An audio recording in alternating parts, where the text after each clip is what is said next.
어머님까지 들어오시니 이제야 우리 집이 진짜 가족 같아요. 그건 제가 그 집에 들어가던 날 며느리가 제 손을 잡으며 했던 말이었습니다. 그 말을 듣는 순간 저도 모르게 마음이 놓였습니다. 평생 남의 부모를 돌보는 일만 하며 살다 보니 저를 반겨주는 따뜻한 말 한마디가 그렇게 고마울 수가 없었습니다. 재혼한 남편도 이제는 일 안 해도 된다. 편하게만 살라고 했으니까요. 처음엔 저도 늦게라도 사람답게 살 수 있을 줄 알았습니다. 하지만 그 다정한 말들은 왜 석 달도 안 돼 제 삶을 지옥으로 바꿔놓았던 걸까요? 시작 전 구독과 좋아요로 함께 해주시고 어느 지역에서 듣고 계신지 댓글로 한 번씩만 남겨주세요. 그곳에 행복이 닿길 바라겠습니다. 남편이 세상을 떠난 건 생각보다 훨씬 갑작스러운 일이었어요. 오래 앓다가 간 것도 아니고 어느 날 갑자기 쓰러졌고 그걸로 끝이었습니다. 그 뒤로 제 삶은 완전히 다른 모양이 됐어요. 집도 정리했고 살림도 반쯤 줄였고 결국 혼자 살기엔 그럭저럭 괜찮은 크기의 작은 원룸 하나를 얻었습니다. 보증금도 크지 않았고 월세도 제 벌이로 감당할 수 있는 선이었어요. 그 원룸에서 몇 년을 지냈는지 모르겠어요. 딱히 불행하지는 않았어요. 그렇다고 행복하지도 않았고요. 그냥 하루하루가 흘러가는 삶이었어요. 아침이 되면 일어나고 출근하고 남의 집 어르신 밥 챙기고 약 드리고 병원 모시고 다니고 저녁이 되면 다시 원룸으로 돌아오고 그게 반복이었습니다. 그 일을 얼마나 오래 했는지 사실 세어보지도 않았어요.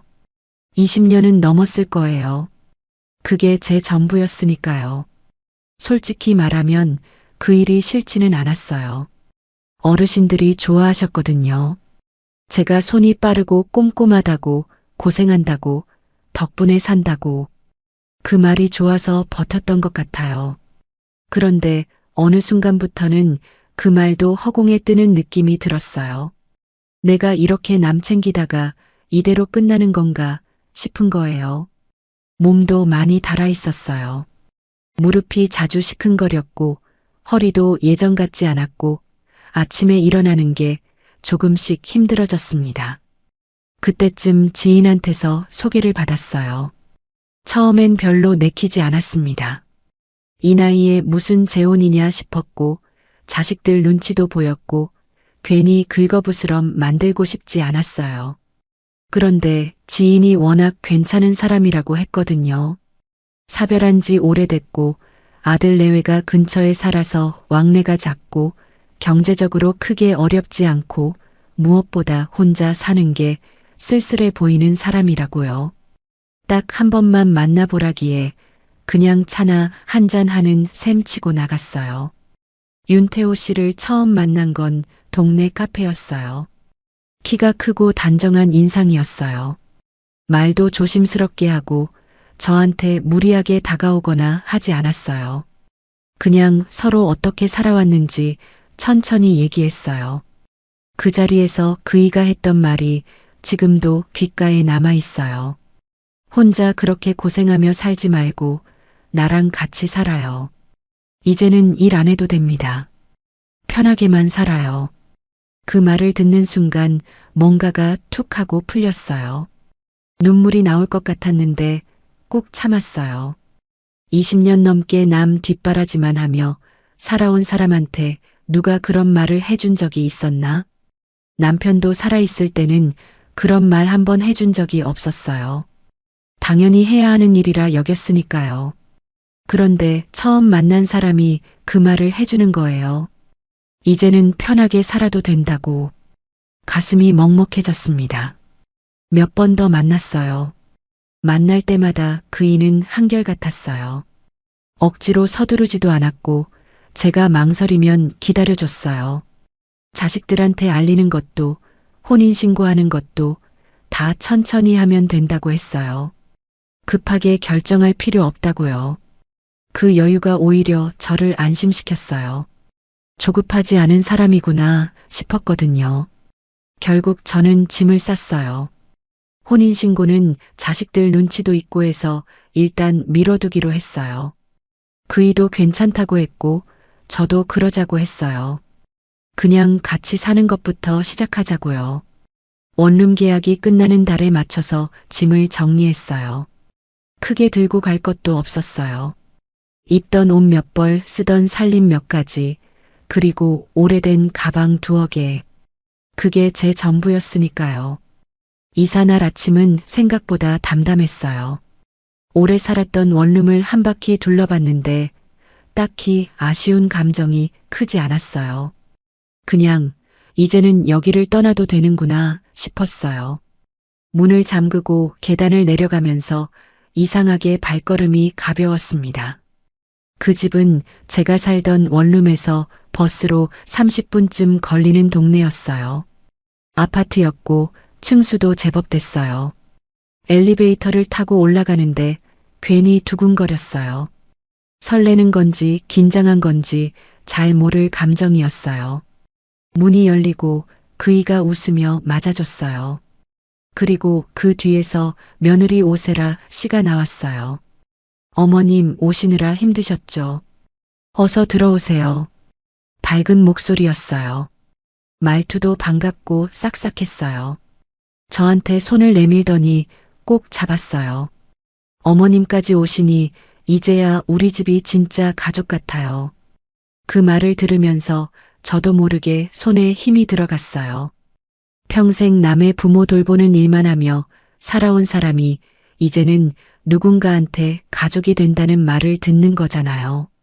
그게 그렇게 감격스러울 수가 없었어요. 목이 약간 잠기는 것 같았습니다. 집 안으로 들어가니 넓었어요. 제가 살던 원룸하고는 비교가 안 됐어요. 거실도 넉넉하고 햇볕도 잘 들고 주방도 깔끔하게 정돈돼 있었어요. 제 방도 따로 마련돼 있었고 새 이불도 깔려 있었어요. 며느리가 미리 다 준비해 둔 거라고 했어요.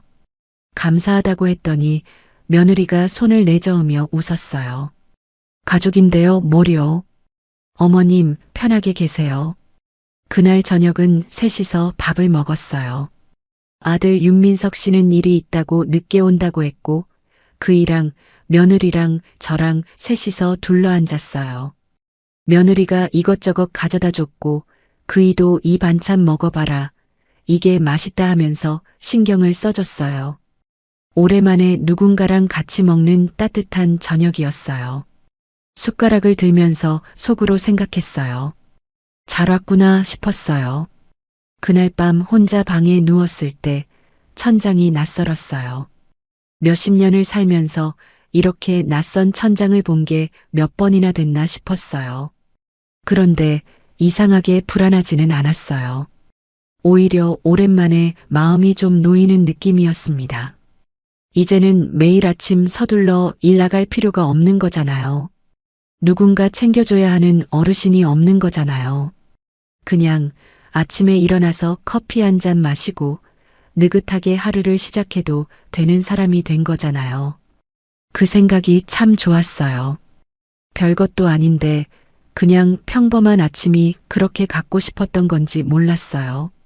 눈을 감으면서 이번엔 진짜 좀 쉬어도 되겠다 싶었습니다. 그런데 그 안도감이 오래가지 않았다는 걸 그때는 아직 몰랐어요. 그 집에서의 첫 아침이 얼마나 오래 이어질 수 있을지, 며느리의 그 반가운 말 뒤에 무엇이 기다리고 있는지, 그날 밤에 저는 아무것도 눈치채지 못했습니다. 그 집에서의 첫 아침은 정말 오랜만에 느껴보는 여유였어요. 알람 없이 눈이 떠졌고 서두를 이유가 없었어요. 커튼 사이로 햇볕이 들어오는데 그냥 가만히 누워서 그 빛을 바라봤어요. 이게 뭔가 싶었어요. 20년 넘게 아침마다 몸을 억지로 일으켜서 남의 집으로 달려가던 사람이 이렇게 느긋하게 아침을 맞아도 되는 사람이 됐다는 게 실감이 안 났거든요. 조금 어색했어요. 좋은 의미로요. 일어나서 세수를 하고 주방으로 나갔더니 그이가 먼저 나와 있었어요. 신문을 펼쳐들고 거실 소파에 앉아 있다가 저를 보더니 웃었어요. 일어났어요? 커피 끓여놨는데 한 잔해요. 그 말이 참 좋았어요. 누가 저한테 커피 끓여놨다고 말해준 게 얼마만인지 모르겠어요. 항상 제가 먼저 끓여서 남한테 갖다 드리는 사람이었는데 머그잔을 두 손으로 감싸들고 창가에 앉아서 바깥을 내다봤어요. 동네가 조용했어요. 사람들이 출근하러 나가는 시간인데 저는 그냥 여기 이렇게 앉아 있어도 된다는 게 이상하게 죄스럽기도 하고 홀가분하기도 했습니다.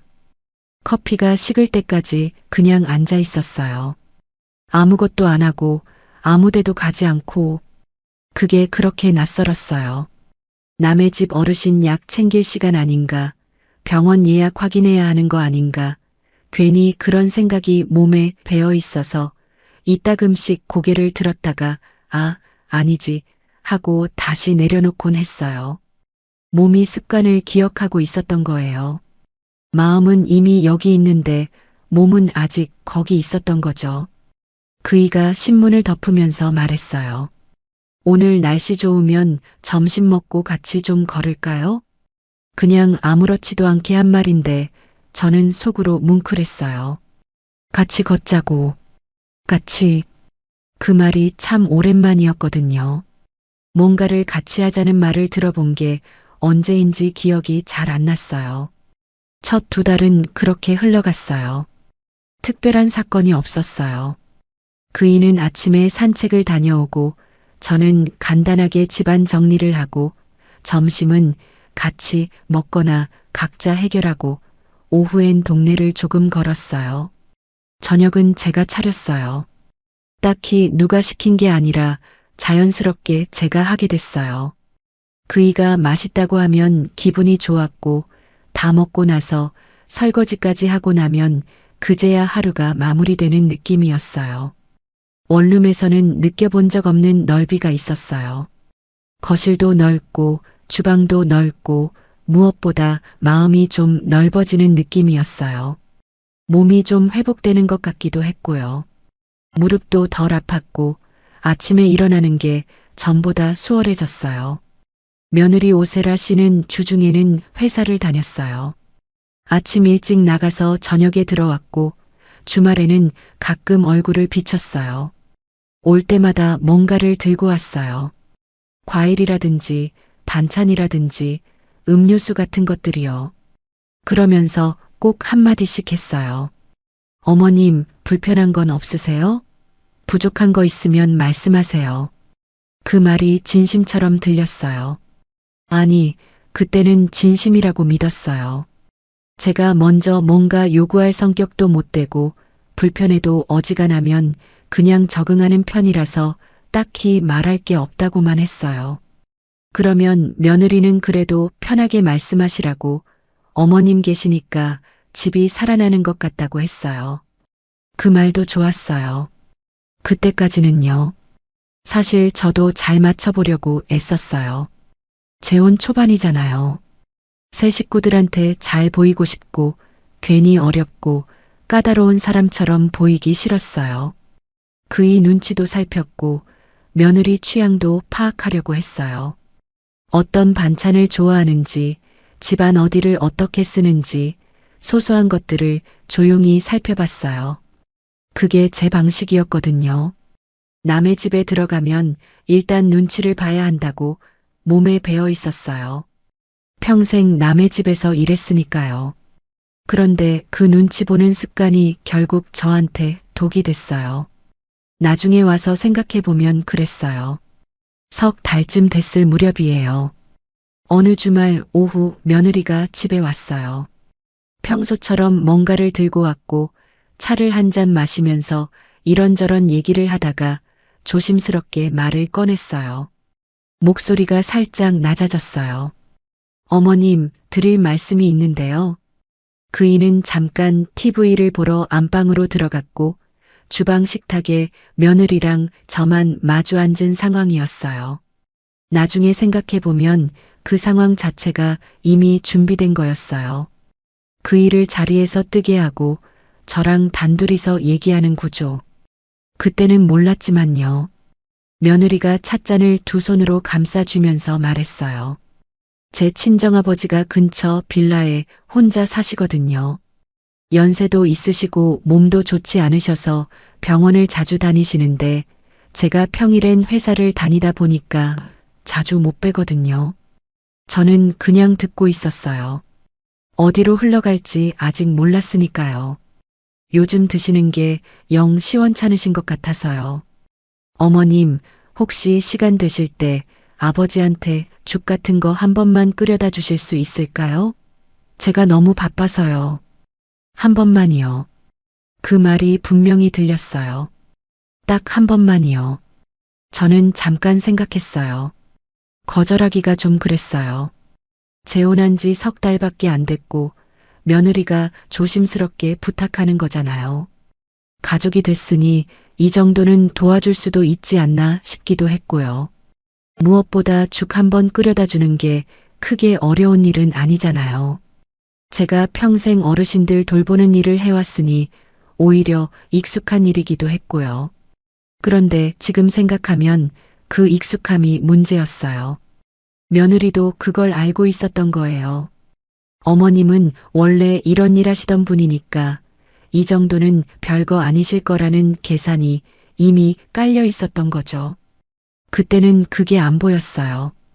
그렇게 할게요. 어디 사세요?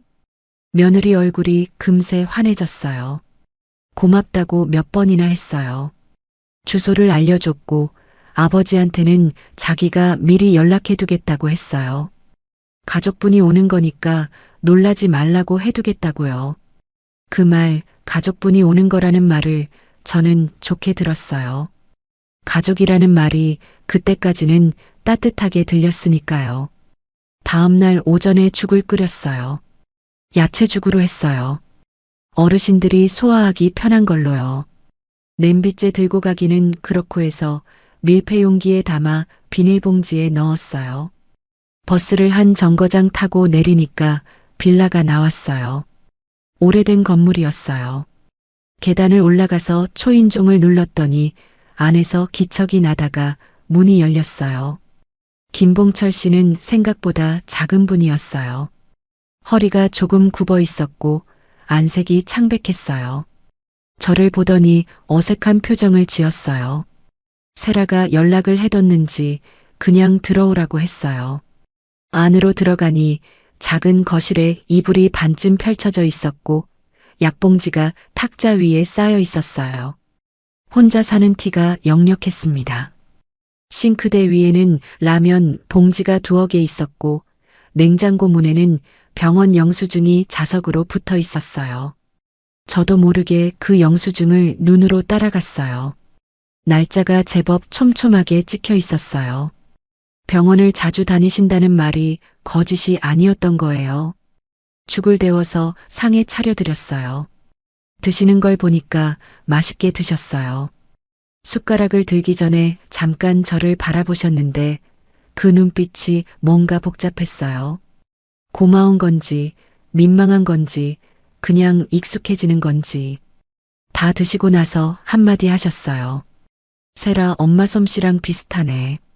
세라 엄마가 돌아가셨다는 건 나중에 알았어요. 그 말이 좀 무거웠어요. 그날은 그렇게 돌아왔어요. 별말 없이 그냥 죽 한 그릇 드시고 제가 나왔어요. 딱 한 번으로 끝날 일인 줄 알았거든요. 그런데 며칠 뒤에 며느리한테 연락이 왔어요.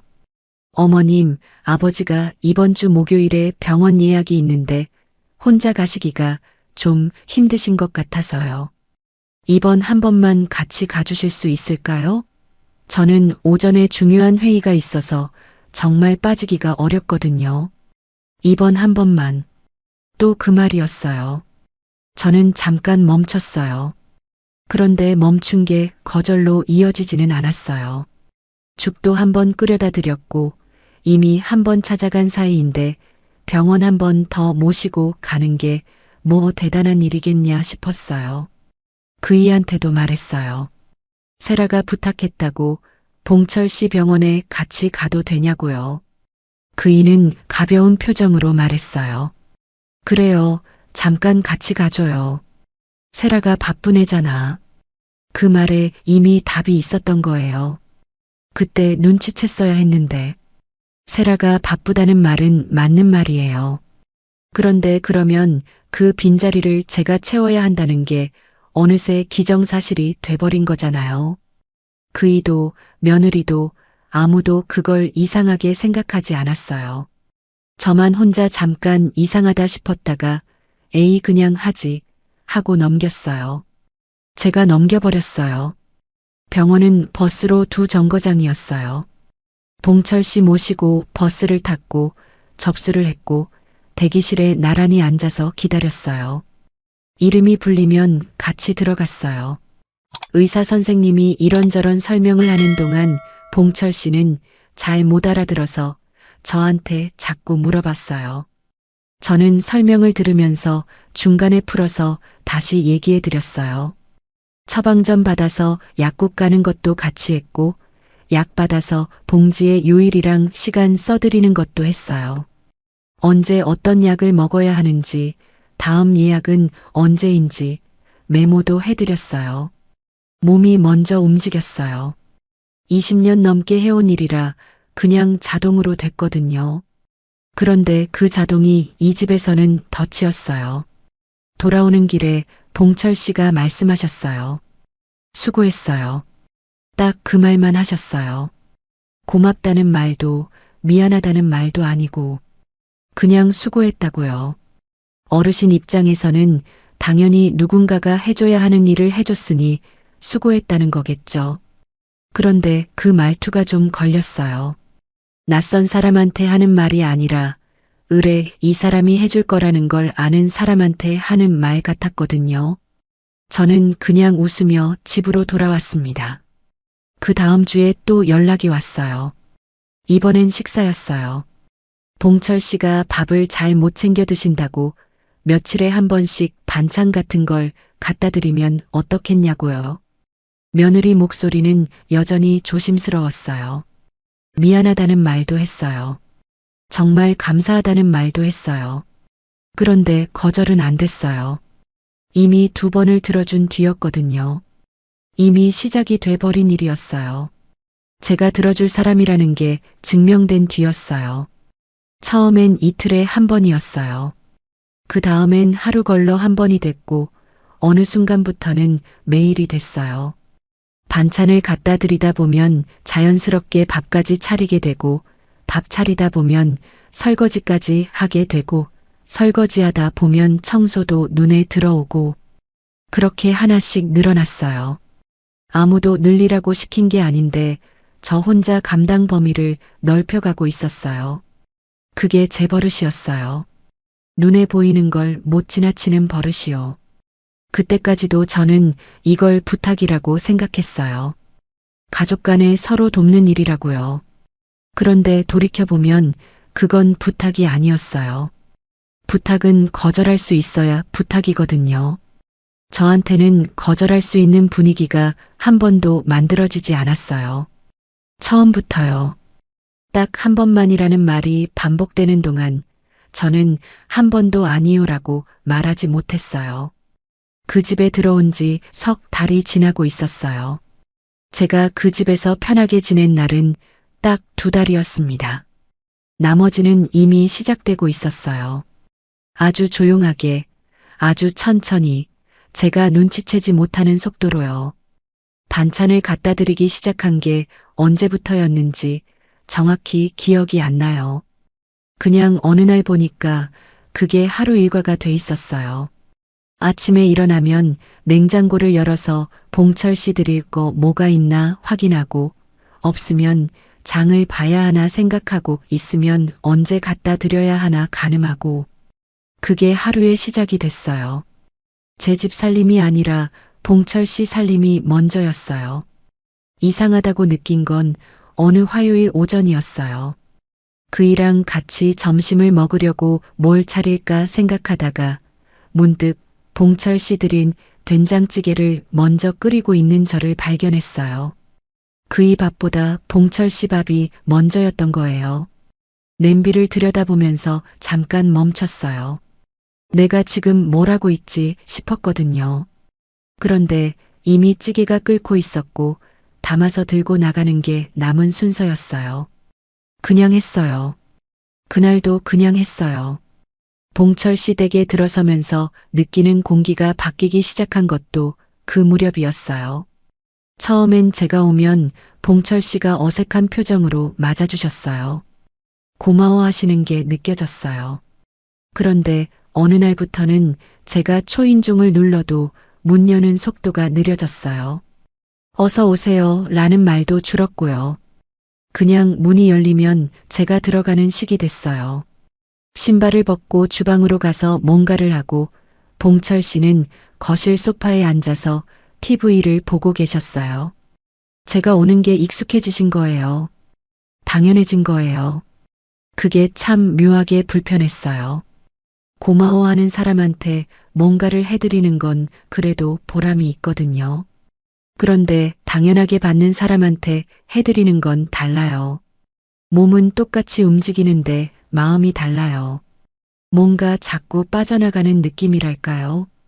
억울하다는 말까지는 아닌데 그렇다고 괜찮다는 말도 아닌 그 어딘가의 감정이었어요. 며느리한테서 연락이 오는 패턴도 바뀌었어요. 처음엔 부탁드려도 될까요? 라고 물어봤는데 어느 순간부터는 어머님, 이번 주 목요일에 아버지 진료가 있거든요. 라고 그냥 통보하듯 말하기 시작했어요. 물음표가 없어진 거예요. 제가 들어줄 거라는 걸 전제로 깔고 얘기하는 거였어요. 저도 딱히 아니요라고 하지 않았으니까요. 그러니까 당연히 그렇게 된 거겠죠. 알면서도 또 그냥 했어요. 진료 동행이 한 달에 한두 번에서 3번, 4번으로 늘었어요. 봉철 씨가 여러 과를 다니셨거든요. 내과도 다니고 정형외과도 다니고 어느 날은 안과까지 같이 갔어요. 병원마다 접수 방식이 달랐고 대기 시간도 달랐어요. 오래 기다리는 날은 2시간이 넘기도 했어요. 플라스틱 의자에 나란히 앉아서 이름 불리기를 기다리는데 그 시간이 이상하게 길었어요. 봉철 씨랑 크게 할 얘기도 없고 그렇다고 자리를 비울 수도 없고 그냥 앉아 있었어요. 손을 무릎 위에 얹고 번호판을 바라보면서요. 그 시간이 쌓이면서 제 오전이 통째로 없어졌어요. 봉철 씨 댁에 갔다 오면 점심이었고 점심을 먹고 나면 오후였어요. 오후에는 그이랑 산책을 나가거나 집안 정리를 했어요. 저를 위한 시간이라고 할 수 있는 게 하나도 없었어요. 그이한테 편하게 살자고 해서 왔는데 정작 제 시간은 없었어요. 약 챙기는 일도 제 몫이 됐어요. 봉철 씨가 드시는 약이 여러 가지였거든요. 아침에 먹는 거, 점심에 먹는 거, 저녁에 먹는 거가 다 달랐어요. 처음엔 봉지에 써드리는 것만 했는데 어느 순간부터는 요일별로 칸이 나뉜 약통에 미리 나눠 담아드리게 됐어요. 그게 더 편하실 것 같아서요. 또 그 버릇이 나온 거예요. 눈에 보이면 그냥 해버리는 버릇이요. 약통 정리를 처음 해드린 날 봉철 씨가 그걸 보더니 이렇게 말씀하셨어요. 편하겠네. 그게 전부였어요. 수고했다는 말도 없었어요. 그냥 편하겠다고요. 그 말을 듣는 순간 손이 잠깐 멈췄어요. 그런데 아무 말도 안 했어요. 그냥 약통 뚜껑을 닫고 탁자 위에 올려놓고 인사하고 나왔어요. 집으로 돌아오는 버스 안에서 창밖을 내다봤어요. 흐린 날이었어요. 버스가 정류장마다 서고 출발하는 동안 생각이 많았어요. 내가 지금 뭘 하고 있는 건가? 이 사람이 나한테 누군가? 남편, 아들, 며느리, 친정아버지잖아요. 남의 친정아버지예요. 내 가족도 아니고 내가 돌봐야 할 의무가 있는 사람도 아니에요. 그런데 나는 매일 이 사람 밥 챙기고 약 챙기고 병원 모시고 다니고 있어요. 이게 맞는 건가? 그 생각이 들었다가 또 스스로를 달랬어요. 재혼한 지 얼마 안 됐으니까. 아직 혼인신고도 안 한 처지니까. 괜히 문제 만들고 싶지 않으니까. 잠깐만 더 하다 보면 며느리도 상황이 나아지겠지. 그러면 자연스럽게 줄겠지. 그렇게 혼자 달래면서 또 다음 날을 맞이했어요. 그런데 자연스럽게 줄지는 않더라고요. 오히려 늘었어요. 어느 날은 며느리가 연락을 해서 아버지 입맛이 없으신 것 같다고 어머님 솜씨로 뭔가 특별한 거 해주시면 어떻겠냐고 했어요. 특별한 거요. 그 말이 좀 어이가 없었어요.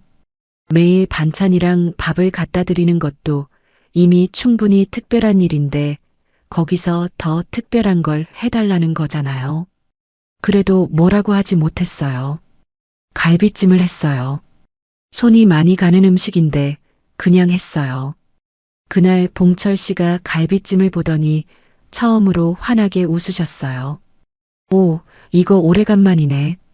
그 웃음을 보는데 마음이 복잡했어요. 좋기도 하고 좋지 않기도 한 감정이요. 이분이 고마워하신다는 건 알았어요.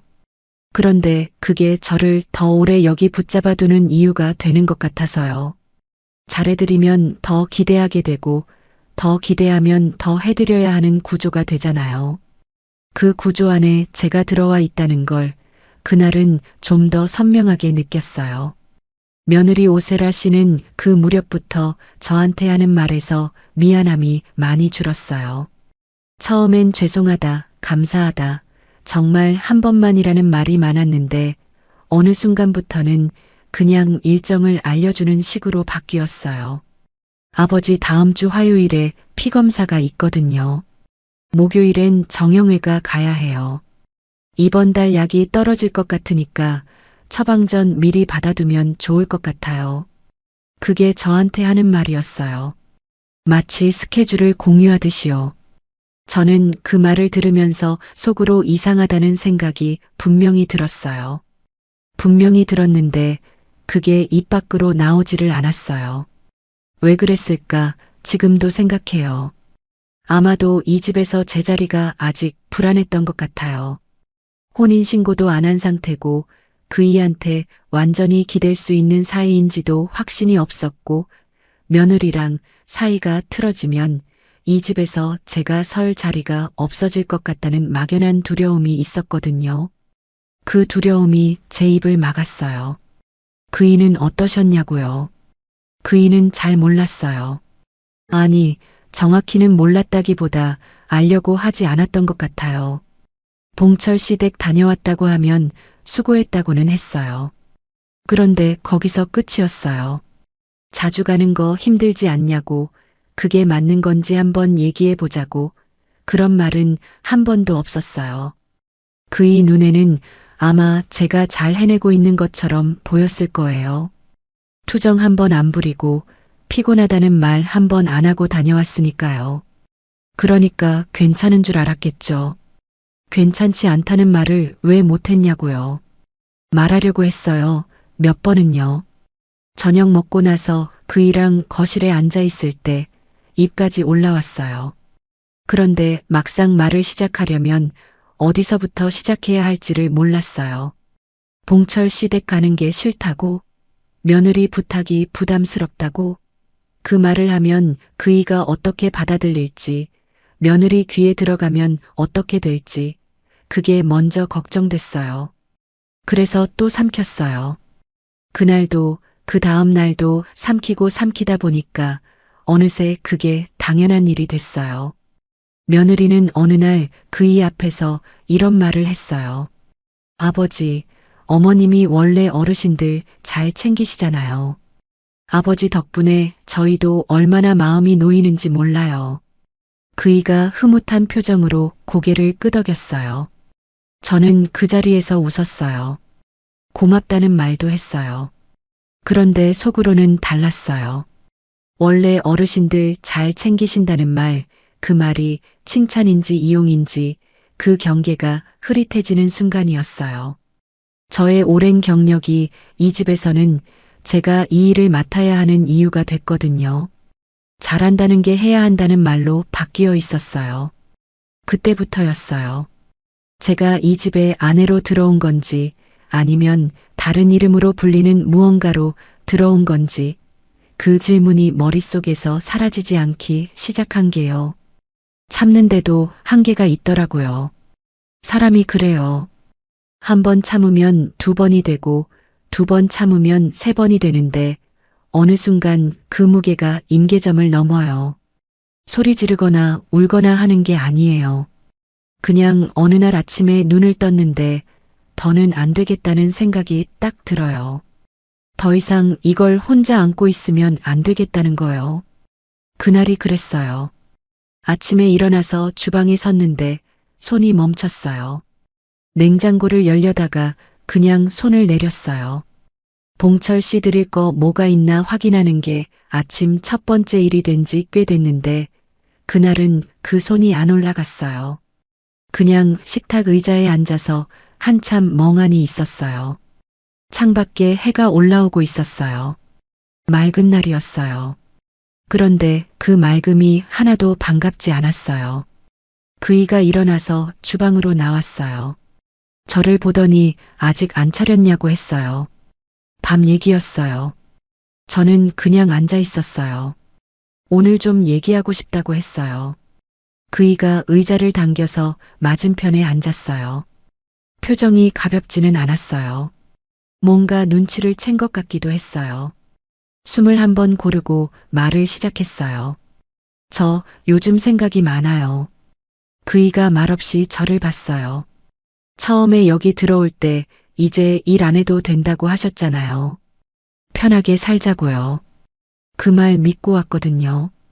근데 지금 제가 어떻게 살고 있는지 아세요? 그이가 천천히 말했어요. 힘들어요? 힘들냐고요. 그 말이 좀 막막했어요. 힘들다 안 힘들다의 문제가 아니었거든요. 옳다 그르다의 문제였어요. 저는 좀 더 직접적으로 말했어요. 세라 씨 친정아버지 병원 동행, 밥 챙기기, 약 정리, 이게 다 제 일이 돼 있어요. 아침에 일어나면 그분 드릴 거 먼저 생각하고 하루 일과가 그분 중심으로 돌아가고 있어요. 저는 이게 이상하다고 생각해요. 제가 왜 며느리 친정아버지 병수발을 들어야 하는 건지 모르겠어요. 말하고 나니까 가슴이 좀 후련했어요. 드디어 꺼냈다 싶었어요. 그이가 뭔가 미안해할 줄 알았어요. 아, 내가 몰랐네. 세라한테 얘기해야겠다. 그런 반응이 올 줄 알았어요. 그런데 그이는 잠깐 생각하더니 이렇게 말했어요. 당신은 지금 밖에 일 안 하잖아요. 그 말이 첫 마디였어요. 저는 순간 뭔가가 멈추는 느낌이 들었어요. 계속 들었어요. 원래 이런 일 해봤으니까 그 정도는 잘하는 거 아니에요? 세라도 회사 다니는데 집에 있는 사람이 좀 도와줄 수도 있지. 손이 식탁 위에 놓여 있었어요. 그 손을 내려다봤어요. 손가락이 가만히 있는데 안에서 뭔가가 흔들리는 것 같았어요. 그이가 계속 말했어요. 사돈 어른이신데 며느리 친정아버지인데 그 정도 못 챙겨줘요? 당신이 이런 일 힘든 사람이에요? 이런 일 힘든 사람이에요. 그 말을 천천히 되씹었어요. 제가 평생 어르신 돌보는 일을 해왔으니까 이 일도 당연히 할 수 있는 사람이라는 거잖아요. 잘한다는 게 해야 한다는 말이 된 거잖아요. 직업이 제 의무가 된 거잖아요. 목이 뭔가 올라오는 것 같았는데 삼켰어요. 차분하게 말했어요. 그게 아니에요. 제가 못하는 게 아니라 이게 맞는 건지를 묻는 거예요. 저는 세라 씨 친정아버지한테 아무 관계가 없는 사람이에요. 가족도 아니고 의무도 없어요. 근데 지금 그분 살림을 제가 다 맡고 있잖아요. 그이가 잠깐 입을 다물었어요. 그러더니 이렇게 말했어요. 그래도 같은 동네 살면서 가까이 있는데 그 정도는 할 수 있지 않아요?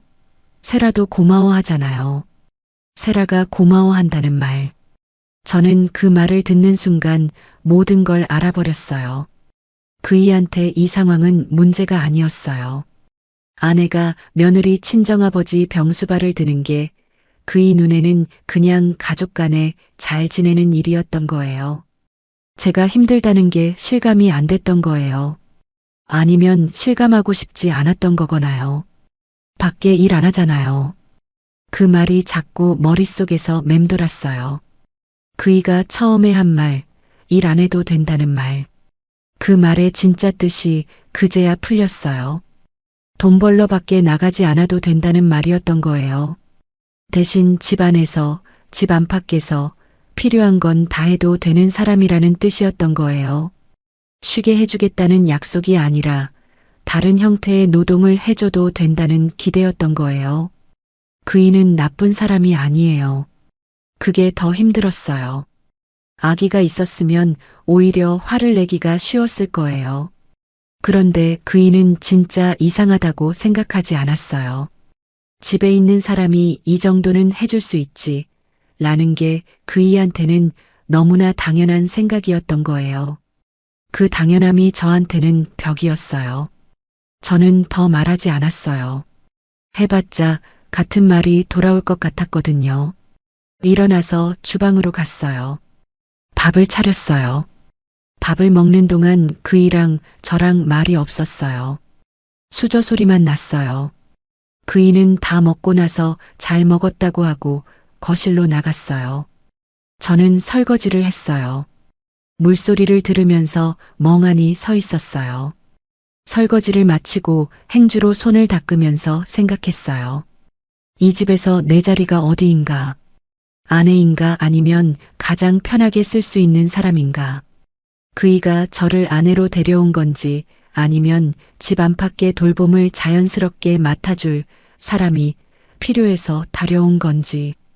그 경계가 그날 처음으로 아주 선명하게 보였어요. 그날 오후에도 봉철 씨 댁에 갔어요. 약통 채워드릴 날이었거든요. 계단을 올라가면서 발이 무거웠어요. 문을 두드리고 들어가고 약을 정리했어요. 봉철 씨는 소파에 앉아서 뉴스를 보고 계셨어요. 저를 한번 보더니 다시 화면으로 시선을 돌리셨어요. 다 정리하고 인사를 드리니까 고개만 끄덕이셨어요. 돌아오는 버스 안에서 창밖을 봤어요. 해가 기울어 있었어요. 오후 햇살이 버스 창문으로 비스듬히 들어왔어요. 그 빛이 제 손등 위에 떨어졌어요. 저는 그 손을 오래 내려다봤어요. 이 손이 평생 남을 돌봤어요. 남의 부모 밥 챙기고 약 드리고 병원 모시고 다니고. 그게 일이었을 때는 그래도 괜찮았어요. 일이었으니까요. 퇴근하면 끝이었고 월급이 나왔고 제 시간이 있었어요. 그런데 지금은 일도 아니고 퇴근도 없고 월급도 없고 제 시간도 없어요. 그러면서 집에 있는 사람이니까 당연히 해도 된다는 말을 듣고 있어요. 그이한테 기대했던 게 너무 컸던 건지도 모르겠어요. 편하게 살자는 말 한마디에 마음이 흔들려서 짐을 쌌는데 그 말의 무게가 제가 생각한 것과 달랐던 거잖아요. 그이는 그 말을 하면서 자신도 진심이었을 거예요. 그런데 그이가 말한 편함과 제가 꿈꾼 편함이 전혀 다른 편함이었던 거예요. 저는 더는 아무 말 없이 기다려줄 수 없겠다는 걸 그날 알았어요. 참으면 해결이 되는 게 아니라는 것도요. 그이가 먼저 알아채주길 기다렸는데 그이는 알아채지 못했어요. 알아채려 하지 않았어요. 뭔가를 결심한 건 아니었어요. 그냥 이제는 이 집에서 뭔가가 달라져야 한다는 생각이 처음으로 단단하게 자리를 잡은 날이었어요. 그 단단함이 무엇으로 이어질지는 아직 몰랐지만요. 그날 이후로 저는 조용히 달라졌어요. 겉으로는 티가 안 났을 거예요. 밥도 차렸고 봉철 씨 댁도 갔고 약도 챙겼어요. 그런데 속이 달라졌어요. 예전엔 이게 언젠가는 나아지겠지 하고 막연하게 기다렸다면 그날 이후론 그 기다림이 없어졌어요. 대신 눈이 떠졌어요. 보이지 않던 것들이 보이기 시작했어요. 며느리가 연락해오는 방식이 보였어요. 항상 제가 바쁠 것 같지 않은 시간대를 골라서 연락했어요. 오전 10시쯤이라든지 오후 2시쯤이라든지 그이가 산책 나간 사이거나 제가 혼자 집에 있을 때였어요. 그이가 옆에 있을 때는 잘 연락하지 않았어요. 그것도 계산이었는지는 모르겠어요. 그런데 패턴이 있었어요. 봉철 씨 댁에 갔을 때 느끼는 것들도 달리 보이기 시작했어요. 처음엔 그냥 어르신이 불편하게 사신다 싶었는데 어느 날 들어가니까 거실 탁자 위에 제가 지난번에 갖다 드린 반찬통이 그대로 있었어요. 뚜껑도 안 열렸어요. 드시지 않은 거예요. 그러면서 며느리한테는 아버지 입맛이 없으시다고 뭔가 특별한 걸 해달라는 연락이 왔겠죠. 저는 그 반찬통을 들고 주방으로 가면서 말없이 생각했어요. 이게 뭔가 싶었어요. 먹지도 않을 음식을 제가 매일 만들어 오고 있는 거잖아요. 그러던 어느 날이었어요. 봉철 씨 정기 검진이 있는 날이었는데 이번엔 규모가 좀 컸어요. 피검사에 초음파까지 있었거든요. 며느리가 며칠 전에 연락을 해왔어요. 목소리가 여느 때랑 다를 게 없었어요.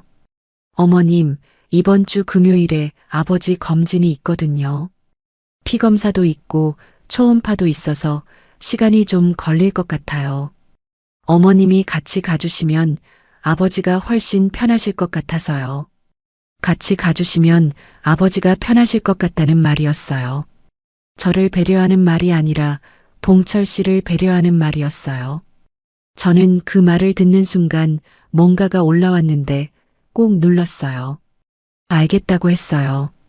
이번이 마지막이라는 생각을 하면서요. 금요일 아침에 일어나서 준비를 했어요. 병원이 조금 큰 곳이었어요. 버스를 2번 갈아타야 했어요. 봉철 씨 댁에 먼저 들러서 함께 나섰어요.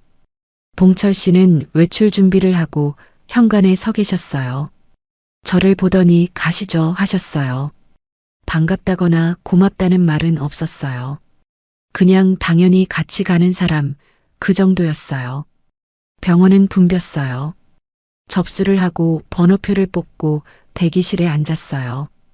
봉철 씨 옆에 나란히 앉아서 번호가 불리길 기다렸어요. 피검사를 먼저 했고 결과 나오는 시간 동안 또 기다렸어요. 그 다음엔 초음파실로 이동했어요. 초음파는 보호자가 같이 들어가기가 어렵다고 해서 밖에서 기다렸어요. 플라스틱 의자에 앉아서 복도를 바라봤어요. 사람들이 지나다녔어요. 흰 가운을 입은 사람들, 보호자처럼 보이는 사람들, 혼자 온 어르신들. 저는 여기서 뭔가 싶었어요. 초음파가 끝나고 나서 진료실로 들어갔어요. 의사 선생님이 검사 결과를 설명해 주셨어요. 봉철 씨는 중간에 잘 못 알아들어서 저한테 자꾸 물어봤어요. 저는 설명을 들으면서 풀어서 다시 전달했어요. 다음 예약 날짜도 잡았고 추가로 먹어야 하는 약도 확인했어요. 처방전 받아서 원무가 가고 수납하고 약국으로 이동했어요.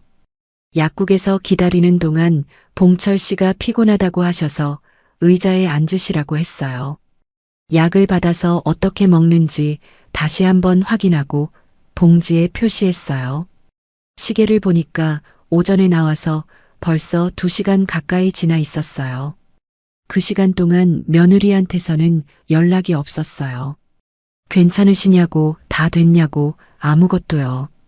약국을 나와서 봉철 씨랑 병원 로비로 나왔어요. 그때 입구 쪽에서 익숙한 얼굴이 보였어요.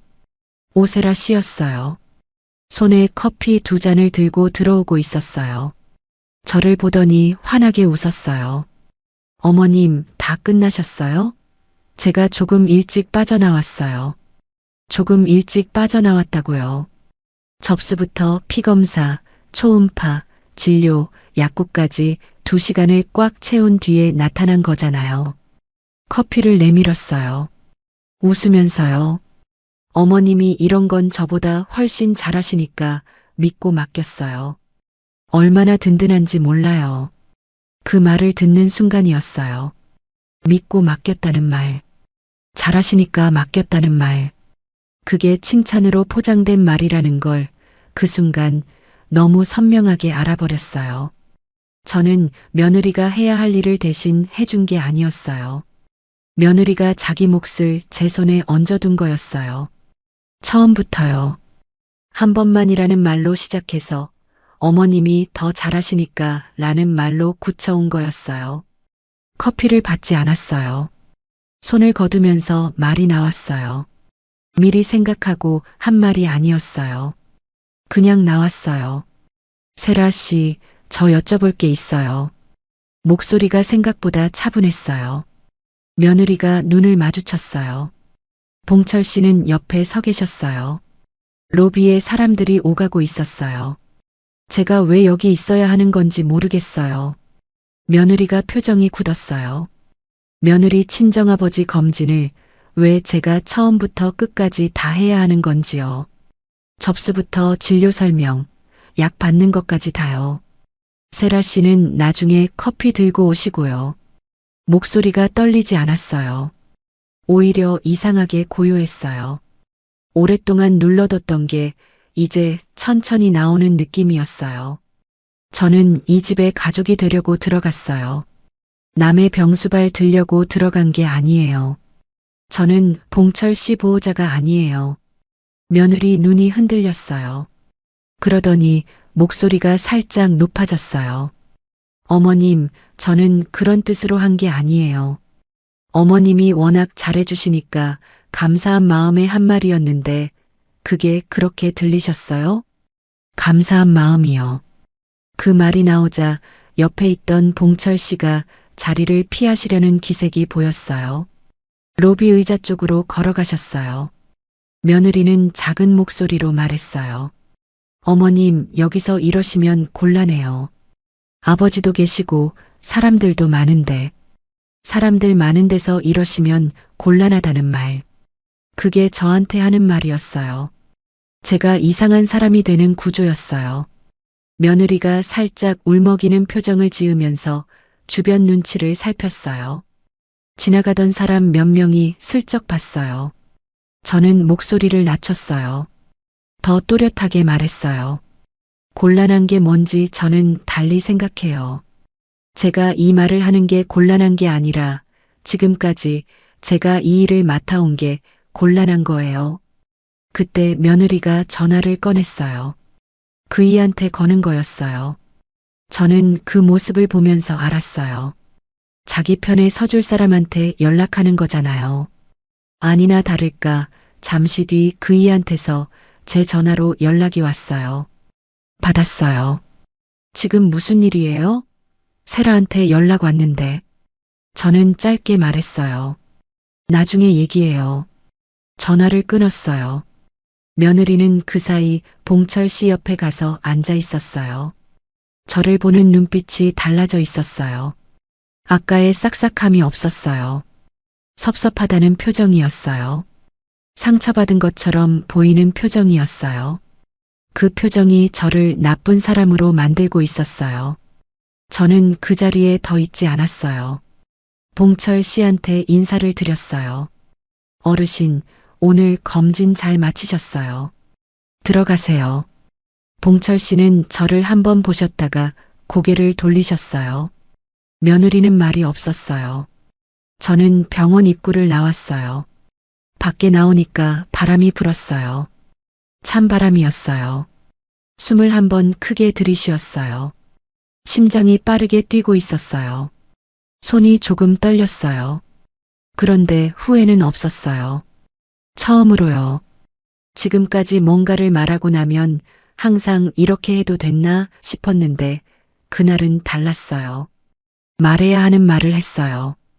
해야 할 때 했어요. 버스 정류장으로 걸어가면서 생각했어요. 이제 이 집에서 뭔가가 결정되겠구나 싶었어요. 그이랑 며느리랑 이 일을 어떻게 받아들이느냐에 따라서요. 혹시나 그이가 제 말을 듣고 이제는 달라지겠다고 할 수도 있지 않을까? 그 신락 같은 기대가 아직 남아 있었어요. 버스에 올라타면서도 그 기대를 완전히 버리지는 못했어요. 그 기대가 얼마나 오래 남아 있었는지는 그날 저녁이 답을 줬어요. 버스에서 내려 집으로 돌아오는 길이 평소보다 길게 느껴졌어요. 발걸음이 무거운 게 아니었어요. 오히려 이상하게 가벼웠어요. 그런데 머릿속이 조용했어요. 보통 뭔가 일이 생기면 이렇게 했어야 했나, 저렇게 말했어야 했나, 자꾸 되감기를 하는데 그날은 그게 없었어요. 그냥 걸었어요. 바람이 불었고 나뭇잎이 흔들렸고 저는 그걸 보면서 걸었어요. 현관문을 열고 들어가니까 그이가 거실에 앉아 있었어요. 저를 보는 표정이 좋지 않았어요. 이미 며느리한테 뭔가를 들은 얼굴이었어요. 저는 신발을 벗고 들어가서 소파에 앉았어요. 먼저 말을 꺼내지 않았어요. 그이가 먼저 했어요. 오늘 병원에서 세라한테 그랬어요? 저는 고개를 끄덕였어요. 세라가 많이 속상해했어요. 사람들 있는 데서 그러면 어떡해요? 속상해했다는 말. 저는 잠깐 그이를 바라봤어요. 이 상황에서 그이 눈에 속상한 사람이 며느리라는 거잖아요. 차분하게 말했어요. 저도 속상해요. 오래됐어요. 그이가 잠깐 멈췄어요. 그러더니 말했어요. 그래도 그 자리에서 그러면 안 되죠. 아버님도 계시고 병원인데. 병원이라서 안 된다는 거잖아요. 장소가 문제라는 거잖아요. 제가 한 말의 내용이 아니라 장소를 지적하는 거였어요. 저는 더 이상 이 대화가 어디로 가는지 알 것 같았어요. 그이랑 이 문제를 풀 수 없겠다는 걸 그날 저녁 그 소파에서 완전히 알아버렸어요. 저는 말했어요. 저 며칠 생각해 볼 게 있어요. 그이가 무슨 말이냐는 표정을 지었어요. 저는 더 설명하지 않았어요. 방으로 들어갔어요. 문을 닫고 침대에 앉았어요. 방 안이 조용했어요. 창밖에 해가 지고 있었어요. 노을이 들어오는 창을 한참 바라봤어요. 그날 밤 잠이 오지 않았어요. 천장을 보면서 생각했어요. 이 집에 들어온 날 밤도 이렇게 천장을 봤는데 그날은 설레면서 봤어요. 그런데 지금은 달랐어요. 설렘이 아니라 정리하는 마음으로 바라보고 있었어요. 생각을 하나씩 꺼냈어요. 이 집에서 제가 뭘 얻었나? 넓은 공간이요. 혼자 밥 안 먹어도 되는 저녁이요. 그런데 그게 전부였어요. 제 시간은 없었어요. 제 의사는 없었어요. 매일 아침 봉철 씨 밥부터 생각해야 했고, 병원 날짜를 외워야 했고, 약통을 채워야 했어요. 그게 아내의 삶이 아니었어요. 이름만 다른 노동이었어요. 이 집에 들어오기 전에 살던 원룸이 떠올랐어요. 좁고 낡았어요. 겨울엔 외풍이 들어왔고 여름엔 햇볕이 너무 들어서 더웠어요. 그런데 거기서는 아침에 일어나면 제 하루였어요. 오늘 뭘 먹을까? 오늘 어디를 걸을까? 그게 제 결정이었어요. 누구 밥부터 생각하지 않아도 됐어요. 좁아도 제 것이었어요. 다음 날 아침에 일어나서 그이한테 말했어요. 조용하게, 차분하게요. 전화 가려고요. 그이가 밥 먹다가 숟가락을 내려놓았어요. 무슨 소리예요? 어디를? 원룸 다시 구해볼 거예요. 여기 있는 게 맞지 않는 것 같아요. 그이 표정이 굳었어요. 설마 하는 얼굴이었어요. 저는 진심이라는 걸 표정으로 보여줬어요. 흥분하지 않았어요. 울지도 않았어요. 그냥 말했어요. 저는 이 집에 아내로 들어왔는데 아내로 있지 못했어요. 그게 맞지 않으니까 나가는 거예요. 그이가 말했어요. 그게 무슨 말이에요? 내가 당신한테 뭘 잘못했어요? 잘못한 게 없다는 거잖아요. 그이 눈에는 정말 그랬겠죠. 노골적으로 뭔가를 강요한 적도 없고 소리 지른 적도 없고 나쁜 말을 한 적도 없으니까요. 그런데 그게 바로 문제였어요. 잘못한 게 없는데 제 삶이 그렇게 됐다는 게요. 저는 짧게 말했어요. 혼인신고도 안 했으니까 정리할 것도 없어요. 제 집만 챙겨나갈게요. 그이가 자리에서 일어났어요. 목소리가 높아졌어요. 지금 이게 무슨 짓이에요? 다시 앉아요. 저는 앉지 않았어요. 방으로 들어가서 짐을 챙기기 시작했어요. 들어올 때 들고 왔던 가방들을 꺼냈어요. 옷을 접어서 넣었어요. 손이 떨리지 않았어요.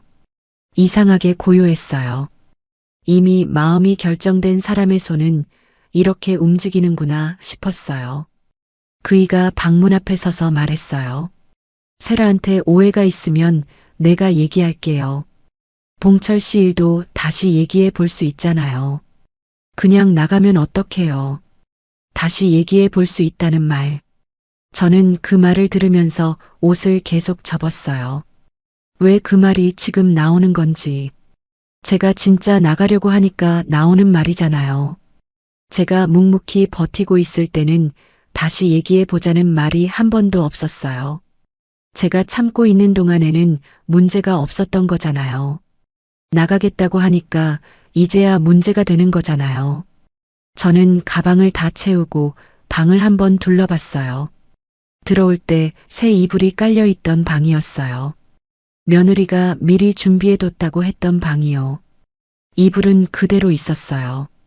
저는 그 이불을 단정하게 펴놓고 방을 나왔어요. 현관에서 신발을 신는데 그이가 옆에 서 있었어요. 말을 잃은 얼굴이었어요. 저는 신발끈을 묶으면서 말했어요. 그이 몸 잘 챙기세요. 그게 마지막 말이었어요. 문을 열고 나왔어요.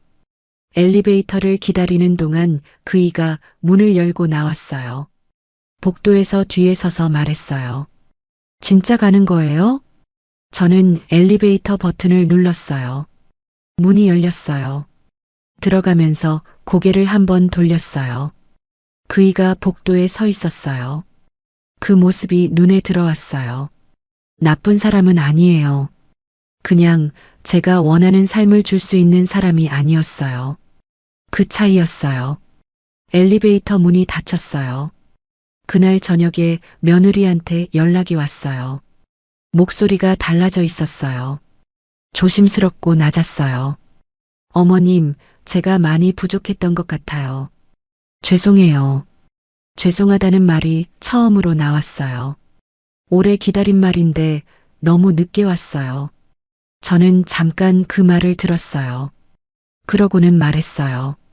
세라 씨가 나쁜 사람이라고 생각하지 않아요.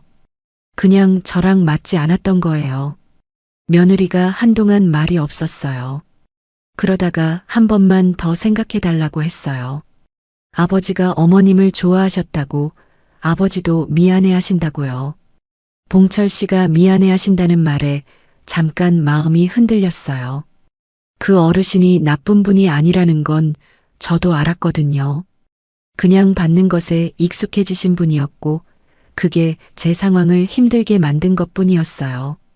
그래도 돌아가지 않았어요. 며칠 뒤에 예전에 살던 동네 부동산에 들렀어요. 마침 한 자리가 나 있었어요. 보증금이 얼마 안 됐고 월세도 감당할 수 있는 선이었어요. 작은 방이었어요. 창문이 하나였고 햇볕이 오전에만 들어왔어요. 그런데 들어서는 순간 숨이 쉬어졌어요. 이상하게 편했어요. 계약했어요. 이삿날 짐을 들고 올라가면서 계단이 삐걱거렸어요. 오래된 건물이라 그랬어요. 방문을 열고 안으로 들어갔어요. 텅 비어 있었어요. 바닥이 차가웠어요. 창문을 열었더니 바람이 들어왔어요. 그 바람이 방 안을 한 바퀴 돌았어요. 저는 가방을 내려놓고 그 자리에 서서 바람을 맞았어요. 울지 않았어요. 슬프지 않았어요. 이상하게 담담했어요. 그날 저녁은 혼자 먹었어요. 편의점에서 삼각김밥 2개랑 두부찌개를 사왔어요. 플라스틱 수저로 먹었어요. 넓은 식탁도 없었고 누가 차려준 밥도 아니었어요. 그런데 그 밥이 이상하게 맛있었어요. 아무것도 신경 쓰지 않아도 되는 밥이었으니까요.